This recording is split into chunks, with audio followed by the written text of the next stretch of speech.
पहिलाको बुढापाका मान्छेहरूले भन्नुहुन्थ्यो क्या जन्मजात सबै कुरा कहाँ सिकेको हुन्छ र आमाको पेटमा के सबै कुरा सिकेर आएको हुन्छ र जस्तो ठाउँमा पर्यो मान्छेहरूलाई जस्तो पर्यो सबै कुरा बिस्तारै सिकिन्छ मान्छेहरूले सब कुरा सिक्छ भनेर भन्नुहुन्थ्यो क्या हो जस्तो लाग्छ क्या मैले चाहिँ बिहे पहिला चाहिँ खाना बनाउन तर बाहिरको काम चाहिँ जे पनि गरिदिन्थेँ किनकि हाम्रो गाउँमा घर होइन बजारमा यस्तो थिएन गाउँमा घर अनि त्यसपछि जङ्गलहरू जाने बाहिरको काम त म हरेक चिज गर्थेँ कि पर्फेक्टली इभन खाना बनाउनु पनि आउँथ्यो तर मलाई यो मोमोहरू चाउमिनहरू सुकुटीहरू भनेपछि मलाई कहिले मैले यो कुरामा इन्ट्रेस्ट पनि लिएन मलाई थाहा पनि छैन इभन मैले बनाउँथेन पनि क्या म चाहिँ बिहे गरेर आउँदाखेरि फर्स्टमा चाहिँ एकदम धेरै मलाई यो माहौलमा भिज्न मलाई एकदमै धेरै गाह्रो भयो क्या मोमो बनाउनु पर्ने सुकुटी के कस्तो मलाई एकदम गाह्रो पर्ने मैले बिहे गरेर कस्तो गाह्रो भयो मलाई त म सक्दैन क्या जस्तो लाग्थ्यो क्या आजभोलि चाहिँ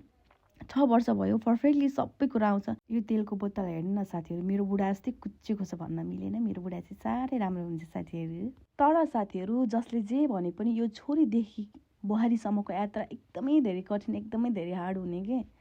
इभन मलाई मात्रै नभएर पनि मलाई मात्रै मेरो कथा मात्रै होइन के यो इभन हरेक नारीहरूको हरेक छोरी मान्छेको हुन्छ क्या यो चाहिँ सुरुमा अब नयाँ घर हुन्छ नयाँ परिवार हुन्छ नयाँ फ्यामिली हुन्छ त्यो फ्यामिलीमा भिज्न एकदमै धेरै गाह्रो हुने के अरू जस्तोसुकै भए पनि आफ्नो बुढा माया गर्ने इभन आफूलाई सपोर्ट गर्ने खालको हुनुपर्छ आफूलाई माया गर्ने बुढा भयो भने सारा दुनियाँ भाडमा गए पनि केही फरक पर्दैन कि एउटा छोरी मान्छेलाई हो कि नि साथीहरू